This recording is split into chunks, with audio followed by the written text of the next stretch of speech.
नमस्कार दोस्तों, स्वागत है आप सभी का। आज 14 जून है और एनटीपीसी के सभी शिफ्टों के पेपर कंप्लीट हो चुके हैं।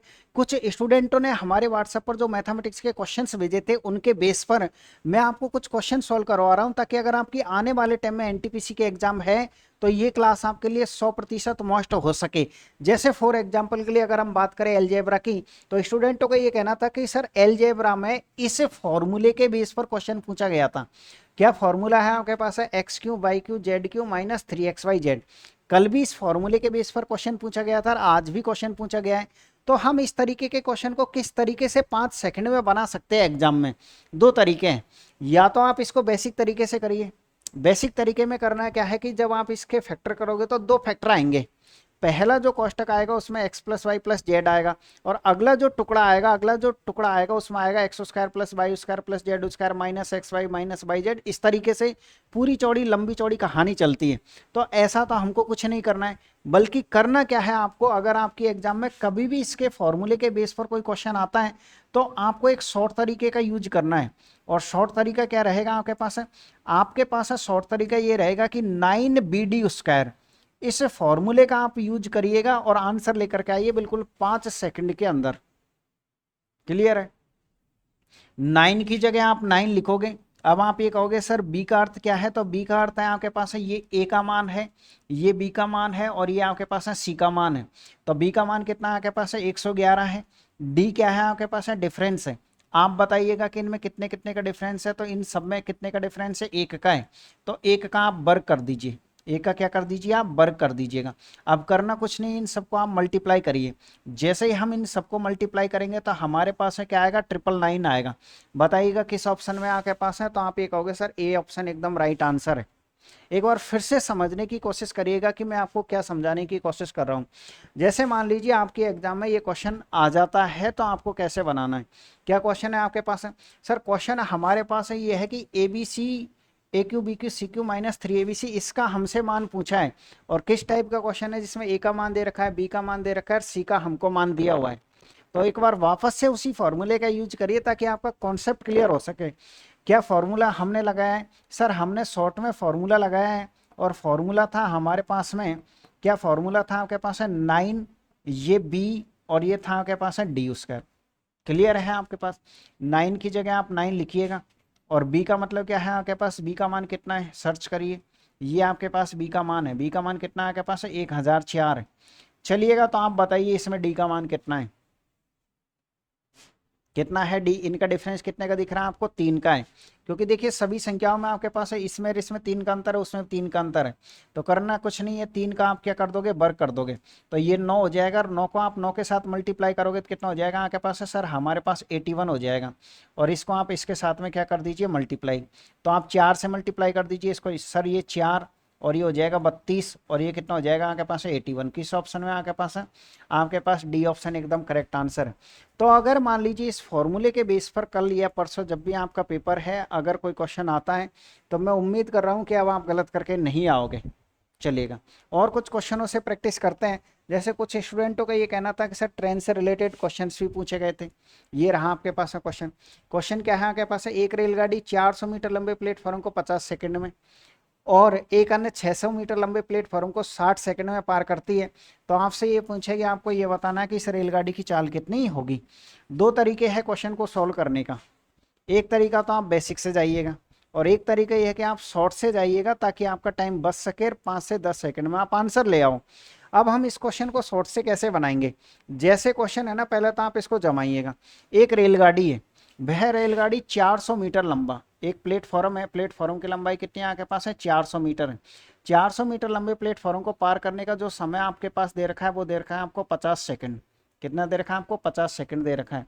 और एक अन्य 600 मीटर लंबा प्लेटफॉर्म है, एक दूसरा प्लेटफॉर्म है, और वो कितना लंबा है आपके पास? है 600 मीटर है। इसको पार करने का समय कितना दे रखा है? सर इसको पार करने का समय हमको 60 सेकंड दे रखा है। कितना दे रखा है? 60 सेकंड। ये हमारे पास क्वेश्चन है। क्वेश्चन क्या है कि सर यहाँ से कोई एक रेलगाड़ी आती है इस तरीके से। ये रेलगाड़ी पहले इस प्लेटफॉर्म को पार करेगी, फिर बाद में इस प्लेटफॉर्म को पार करेगी। सब प्लेटफॉर्मों को पार करने का हमारे पास हम बाकायदा समय दे रखा है। आपसे चाल पूछिए। तो जब भी आपके एग्जाम में इस तरीके का कोई क्वेश्चन आता है तो करना कुछ नहीं है, आप बताइए पहली बात तो चाल बराबर क्या होता है, तो आप ये कहोगे सर चाल बराबर दूरी बटे समय होता है।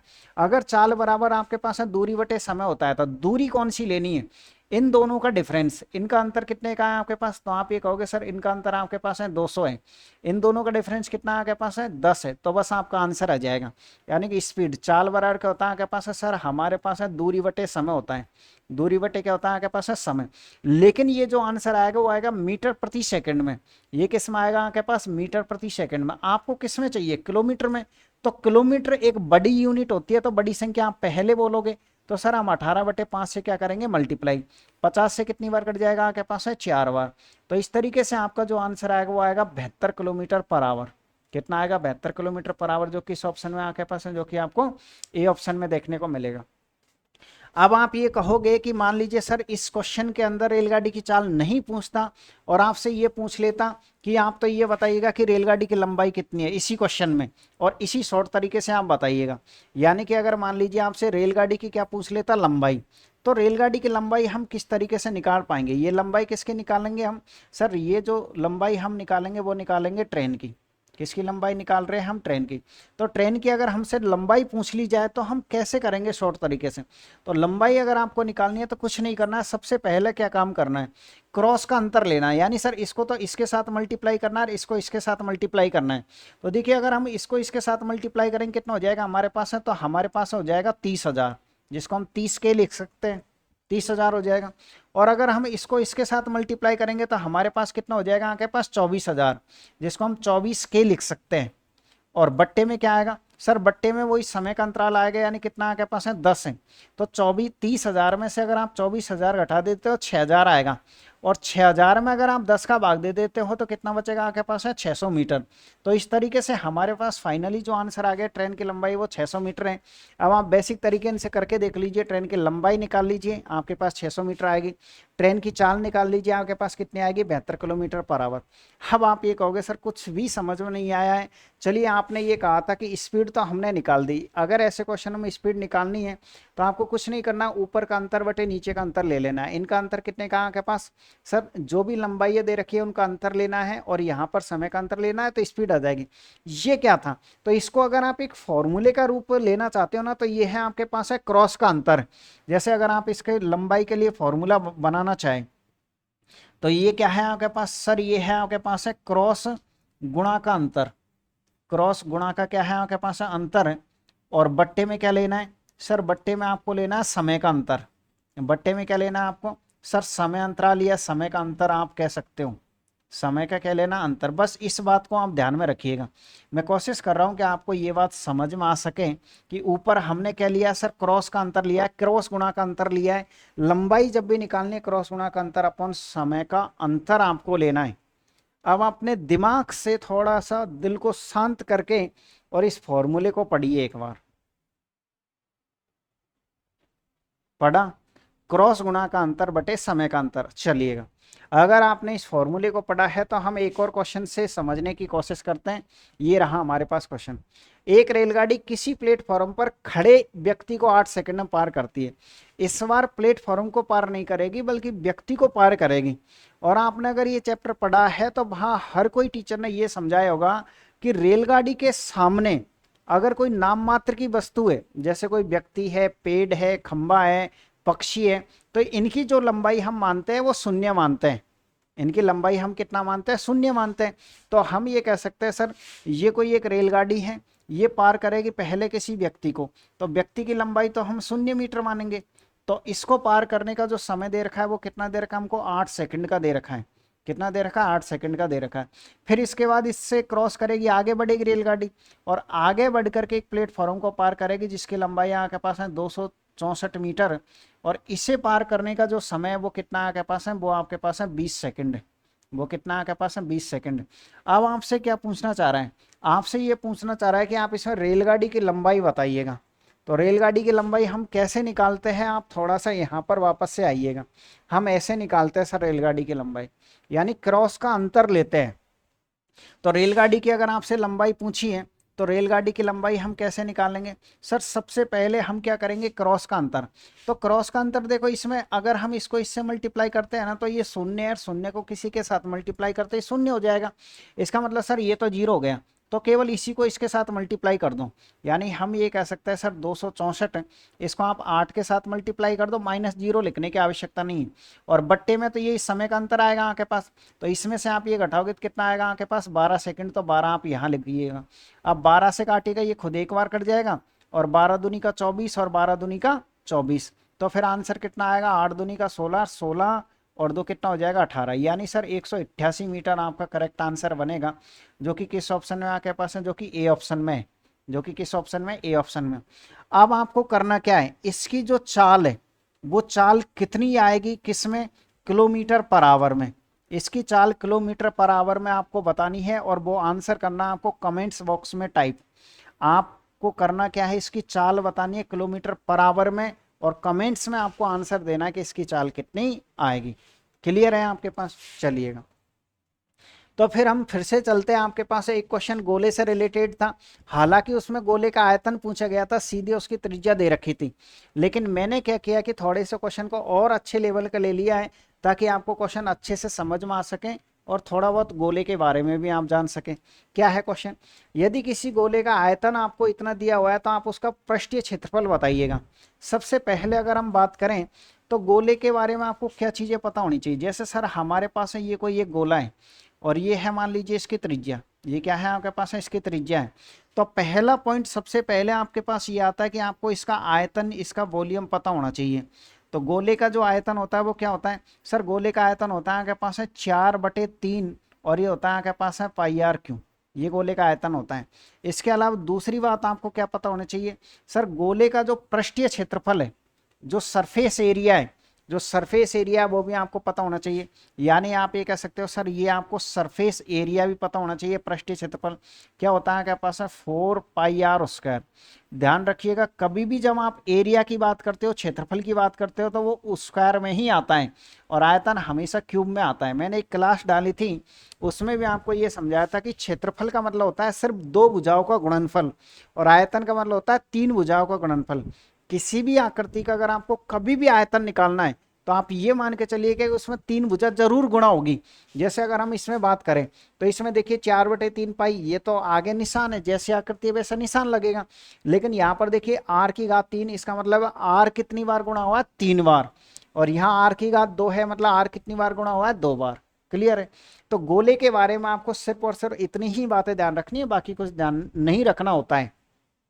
किसी गोले का आयतन इतना है, तो हम ये कह सकते हैं गोले का आयतन कितना है, हमारे पास इतना है, मतलब इसका हमको मान दिया है, तो हम कह सकते हैं सर हमारे पास है 4/3, पाई की जगह कितना रखेंगे हम, 22/7, और r की घात क्या है हमारे पास है 3। इसका जो आपको मान दिया है, इसका मान बताइए कितना दिया है सर। इसका जो हमको मान दिया है ना, वो मान दिया हमको इतना दिया 38,808, ये हमको इसका मान दिया है। अब करना क्या है, करना कुछ नहीं, एक काम करिएगा, इसको किससे काटना चाहोगे बताओ, 11 से काटो। 11 से सर हम इसको 2 बार काटेंगे। 11 से अगर हम काटते हैं तो 11×3 = 33, कितनी बार कट जाएगा आपके पास है, 3 बार। बचेगा कितना सर, 5×58 हो जाएगा। 11×5 = 55 हो जाएगा आपके पास, फिर से 3 बचेगा आपके पास, 11×2 = 22, और ये 88, इतनी बार यहाँ पर कट जाएगा। फिर कैसे काटोगे सर, हम ये 8 हो जाएगा एक साथ, 8 से काट देते हैं। जैसे ही हम इसको 8 से काटते हैं, तो 8 चौको 32, 8 चौको 32, और 8 एकम 8, इतनी बार कट गया। तो हमारे पास जो r⁻3 इसका मान कितना आया सर, इसका मान आया 441 गुणा कितना हो जाएगा आपके पास, 21 हो जाएगा। और आप ये भी जानते हो कि सर ये 21 का वर्ग होता है, 21 × 21 होता है, तो मतलब यहाँ से जो r का मान आपके पास आया वो 21 आ गया। अगर हमने r का मान 21 निकाल लिया है, तो अब तो आपसे पृष्ठीय क्षेत्रफल पूछा है, अब तो क्वेश्चन बहुत इजी हो गया आपके पास। यानी हम ये कह सकते हैं सर, अब हमसे पूछा है इसने सरफेस एरिया, तो सरफेस एरिया क्या होता है आपके पास है पाई, इसकी जगह क्या रखोगे आप 22/7, 4 पाई की जगह 22/7, और 21 × 21, तो जिसका मान हो जाएगा आपके पास है 21 × 21, क्योंकि ये तो है त्रिज्या का मान। कितनी बार कट जाएगा आपके पास है, 3 बार कट जाएगा। अब आप इनको मल्टीप्लाई कर दीजिए, ये कितना हो जाएगा सर, ये हो जाएगा हमारे पास है 88, और ये कितना हो जाएगा आपके पास है 63 हो जाएगा। आप चाहे तो इनको मल्टीप्लाई कर लीजिएगा, और चाहे आप देखो 2 अंकों का जो गुणनफल होता है ना, वो कैसे करना होता है आपको। जैसे आपको इनको स्पीड में गुणा करना है तो गुणा ऐसे करो, देखो ये 18 को 8 हासिल की 1 लग जाएगी, इसके बाद इसको इससे गुणा करके जोड़ दो, 48 और 24 72, 72 कितना हो जाएगा आपके पास 72, 72 1 मिनट सही था ना। देखिए सर अगर हम 63 हो जाएगा, ये 88 हो जाएगा, इसको अगर गुणा करना, ये 24 हो रहा था सॉरी, ये कितना हो रहा है सर 8 या 24 का 4 हासिल कितनी लग जाएगी 2, ये हो जाएगा 48 और 24 72, 72 और 2 कितना हो जाएगा 74, हासिल कितनी लग जाएगी 7। फिर देखिए ये 48 और ये 55, यानी हम ये कह सकते हैं सर हमारे पास है 55 और कितना आ गया 44, किस ऑप्शन में, जो कि आपको बी ऑप्शन में देखने को मिलेगा। तो ऐसे आपको क्वेश्चन को बनाना होता है। आप चाहे तो इसमें शायद देखो यूनिट डिजिट से तो होगा नहीं, ये आपके पास है, जैसे आप यहाँ से चेक करना चाहते हो सर इसमें हमको 11 का मल्टीपल देखना है, अगर आपको स्पीड में करना था ना, जैसे मान लो आप इस कैलकुलेशन को नहीं करना चाहते थे, भाई ये त्रिज्या तो आपको निकालनी पड़ेगी, त्रिज्या निकालने के बाद आपको एक बात अच्छी तरीके से पता थी कि सर इसका जो पृष्ठीय क्षेत्रफल आएगा वो 11 का मल्टीपल आएगा, तो 11 का मल्टीपल आप देखो कि 11 का भाग इसमें नहीं जाता क्योंकि पाई के साथ 11 होता है, आप देखिए 11 का भाग इसमें नहीं जाता है, 11 का भाग इसमें नहीं जाता, तो आंसर बिल्कुल आप 5 सेकंड में भी बता सकते थे। भाई ऐसा नहीं है कि आपको ये प्रक्रिया करनी थी, लेकिन पहले हमारा फर्ज बनता है कि हम क्वेश्चन को ऐसे समझे।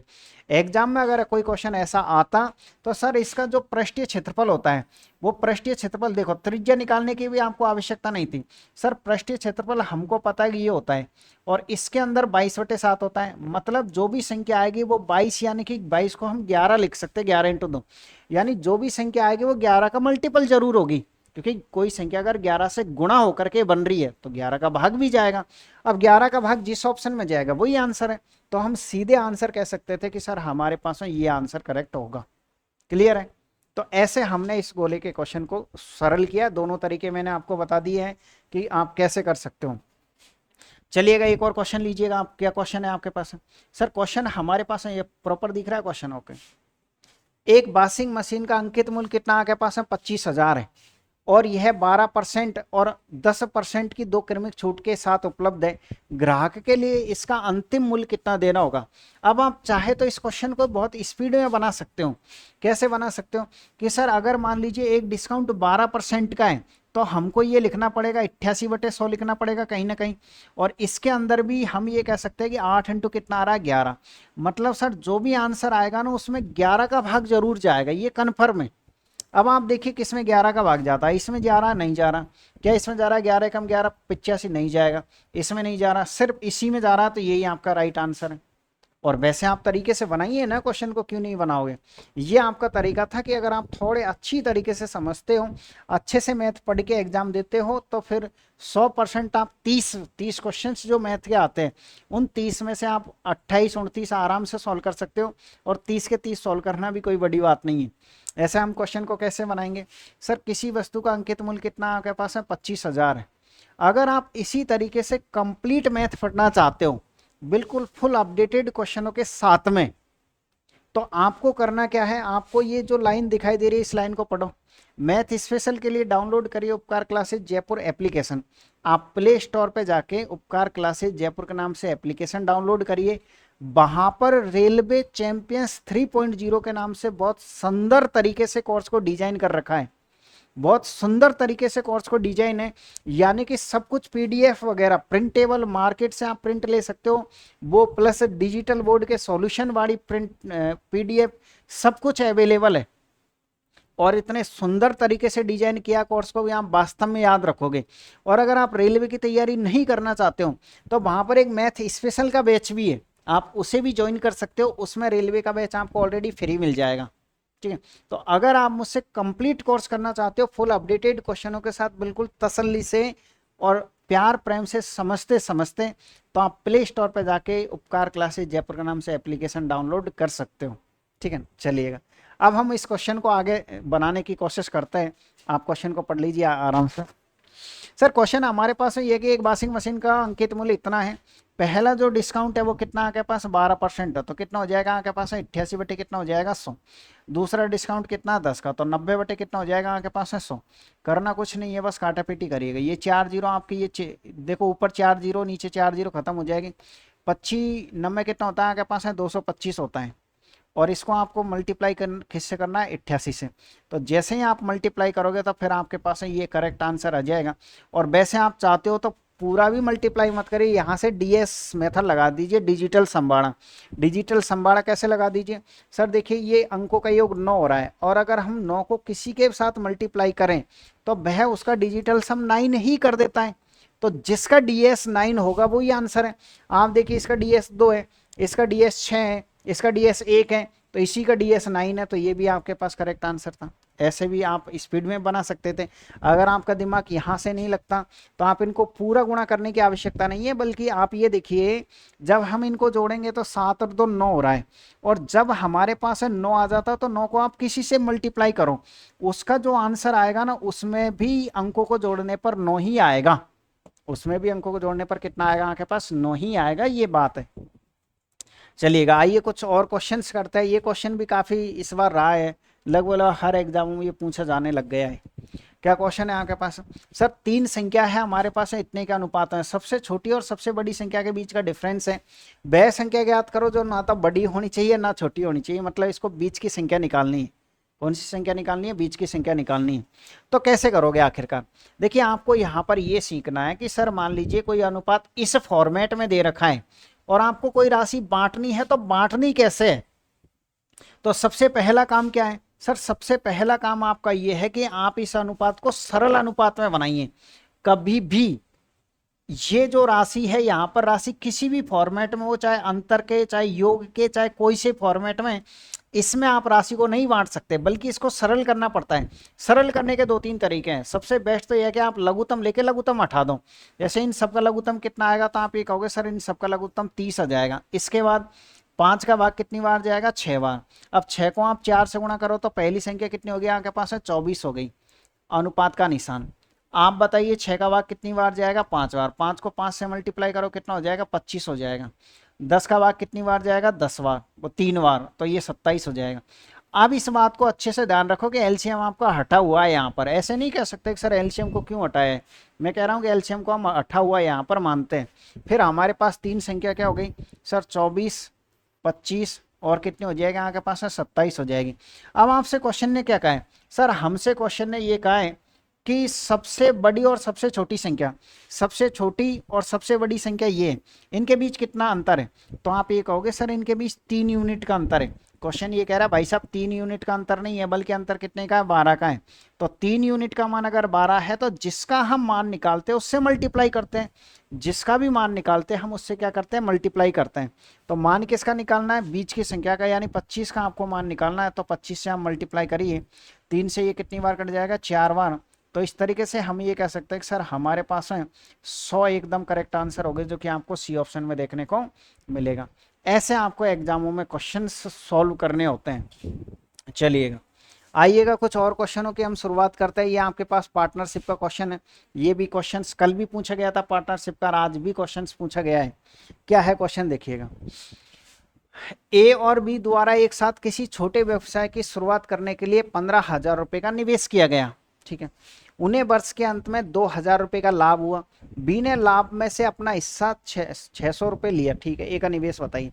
सबसे पहले तो आप इसे एक फॉर्मूला याद रखोगे, क्या कि लाभ का जो फॉर्मूला होता है वो लाभ कैसे निकालते हो आप, सर लाभ बराबर होता है आपके पास है समय इंटू पूंजी, समय इंटू निवेश कह सकते हो, पूंजी कह सकते हो। इस बात को ध्यान रखें। अगर आपको लाभ निकालना है तो आपको समय को निवेश के साथ मल्टीप्लाई करना पड़ेगा, तभी आपके पास है लाभ आएगा, अन्यथा लाभ नहीं आएगा। इसके अलावा अगर आपको खुशी का भी मान निकालना है, जैसे समय का रेशियो निकालना है तो इसको इसके बट्टे में भेज दो। अगर आपको निवेश का मान निकालना है तो इसको आप इसके बट्टे में भेज दीजिएगा। ये तो बात होती है, पार्टनरशिप इसी के बेस पर चलता है। यानी कि सर लाभ कैसे निकलता है, समय को जब हम निवेश के साथ मल्टीप्लाई करते हैं तब निकलता है। अब क्वेश्चन में हमारे पास एक कैंडिडेट ए है, एक कैंडिडेट क्या है, बी है। तो ए और बी द्वारा एक साथ किसी छोटे व्यवसाय की शुरुआत करने के लिए 50,000 रुपए का निवेश किया गया, 15,000 का सॉरी। उन्होंने वर्ष के अंत में, मतलब वर्ष के अंत का मतलब यह है कि सर समय तो समान है, यहाँ पर समय समान है तो लिखने की समय की जरूरत नहीं है, ठीक है। वर्ष के अंत में उन्हें 2,000 रुपए का लाभ हुआ। बी ने लाभ में से, ये जो बी है इसने लाभ में से 600 रुपए प्राप्त कर लिए। अगर 2,000 रुपए में से अगर ये 600 प्राप्त करेगा तो ये कितना करेगा आपके पास, सर ये हमारे पास 1400 प्राप्त करेगा। अब हम क्या करेंगे, ये किस चीज का रेशियो है, सर ये हमारे पास है लाभ का रेशियो है, तो 2 जीरो से आप 2 जीरो काट दीजिए, और अगर हम 2 से काटेंगे तो ये 7 बार कटेगा और ये 3 बार कटेगा। तो सर ये हमारे पास है जो लाभ का रेशियो है ना, इस रेशियो में आपको अब इस राशि को बांटना है। क्यों बांटना है? क्योंकि लाभ बराबर होता है समय इंटू निवेश।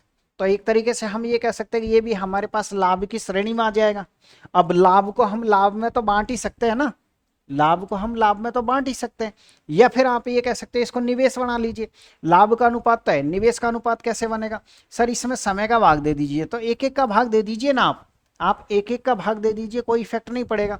तो जैसे ही हम भाग देंगे तो सर हम ये कह सकते हैं ये अब हमारे पास निवेश का रेशो हो गया। निवेश का कितना हो गया? 7:3। और मुझे आप बताइए ना, अब तो कोई दिक्कत ही नहीं है, 15,000 रुपए के निवेश को, क्या निवेश के अनुपात को निवेश के टोटल निवेश को निवेश के अनुपात में नहीं बांट सकते? बिल्कुल बांट सकते हैं। तो हम ये कह सकते हैं सर हमसे ए का निवेश पूछा है, तो दी गई राशि कितनी आपके पास है? 15,000। 15,000 को आप यूनिट में कितना लिखोगे? 10, और मल्टीप्लाई किससे करोगे? ए के लिए 7 से, तो 1 जीरो से 1 जीरो खत्म। तो सर 15 7 105 किस ऑप्शन में आपके पास बता दीजिएगा? सर हमारे पास है सी ऑप्शन एकदम राइट आंसर होगा।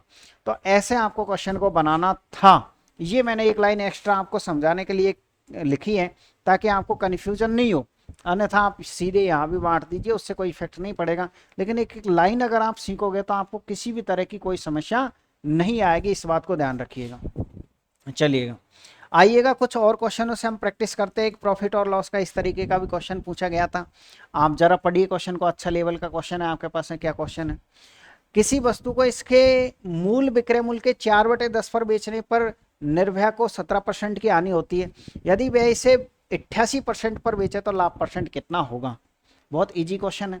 करना क्या है, सबसे पहला आप ये देखिए 4/10 की परसेंटेज कितना बनेगा। सर हम इसको किससे गुणा कर देंगे? 100 से। तो हम ये कह सकते हैं सर ये 40% है एक तरीके से, ये कितना? 40%। यानी अब क्वेश्चन क्या हो गया, देखो कितना इजी क्वेश्चन हो गया। अब क्वेश्चन हमारे पास ये हो गया कि सर जब हम उसको 40% पर बेचते हैं ना किसी वस्तु को, जब हम उसको 40% पर बेचते हैं तो उसे 17% की हानि हो जाती है।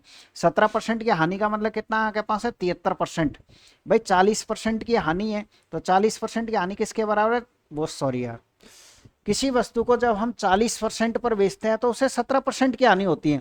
यानी सर 40% का मान कितना आपके पास है? 83 है। तो जिसका भी हमको मान निकालना होता है उससे हम मल्टीप्लाई करते हैं। अगर आपको ये चाहिए था कि वस्तु का क्रय मूल्य कितना था, तो आप यहाँ पूरे 100% से मल्टीप्लाई करिए। लेकिन क्वेश्चन ये कह रहा है कि आप ये बताइएगा कि अगर हम उसे 88% में बेचेंगे तो आपको लाभ परसेंट कितना होगा। तो आपको ये बताना है कि 88% किसके बराबर होगा, बस आपका आंसर आ जाएगा। जैसे ही हम सरल करेंगे, अब इस बात को आप थोड़ा सा ध्यान में रखिएगा कि ये जो 17% की हानि थी, तो हमने क्या किया, इसको 100 में से घटा के लिखा। जब आप इस क्वेश्चन को सरल करोगे और मान लीजिए आपका आंसर आया 106.2, तो आप ये देखना 100 से वो कितना ज्यादा है उतना ही लाभ है। यानी इसमें लाभ कितना है? इसमें 2.6% का लाभ है। यानी 100 तक तो आपको कोई कैलकुलेट नहीं करना है, 100 से जितना भी ऊपर जाएगा, क्योंकि ये क्वेश्चन ये कह रहा है कि आपको ये बताना है कि लाभ परसेंट कितना है। एक बार फिर सुनो, हमने क्वेश्चन को कैसे जमाया।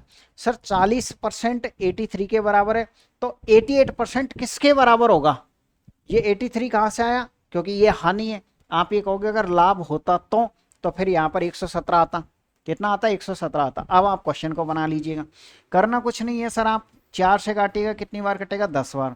4 से कितनी बार कट जाएगा आपके पास? हम 22 बार। अब आप मल्टीप्लाई कर दीजिए। 83 का डबल कितना होता है आपके पास? है 166 हासिल की 16। 83 का डबल कितना होता है? 166। 166 में आप कितना ऐड करोगे? 16। कितना हो जाएगा आपके पास? 182 हो जाएगा। इसके बाद देखिए 10 का भाग और लगाना, तो 10 का भाग यहाँ लगाओगे। अब आप ये देखिएगा कि ये परसेंटेज में है पूरा आंसर, क्योंकि यहाँ भी परसेंट था, ध्यान में रखिएगा इस बात को। तो हम ये कह सकते हैं सर ये कितना ज़्यादा है, तो ये 100 से कितना ज़्यादा दिख रहा है आपको? सर 100 से हमको 82.6% ज़्यादा दिख रहा है। इसका मतलब हम ये कह सकते हैं कि 82.6% का हमको यहाँ पर प्रॉफिट हो रहा है, यहाँ पर लाभ हो रहा है। ठीक है, तो ऐसे क्वेश्चन को हमको ऐसे जमाना होता है, और ऐसे क्वेश्चन पहले भी खूब सारे पूछे गए थे और आज ही वही ट्रेंड है। तो इस तरीके से ये जो कुछ क्वेश्चंस मेरे पास में अवेलेबल हुए थे, कुछ स्टूडेंटों से फ़ोन किया था, कुछ स्टूडेंटों ने वैसे हिंट दी थी कि सर इस तरीके के क्वेश्चंस एग्जाम में देखने को मिले थे, उनके बेस पर मैंने आपको कुछ क्वेश्चन सॉल्व करवाए हैं। मैं उम्मीद कर रहा हूँ कि ये क्लास आपको अच्छी लगी होगी। अगर क्लास अच्छी लगे तो एक प्यारा सा कमेंट्स आप जरूर करिएगा, ताकि हम कल भी इसी तरीके की क्लास आपके लिए ला सके। और चैनल को गलती से सब्सक्राइब जरूर कर लीजिएगा। आप सभी को ऑल द बेस्ट, जिनकी भी आने वाले टाइम में एनटीपीसी के एग्जाम है उन सभी को।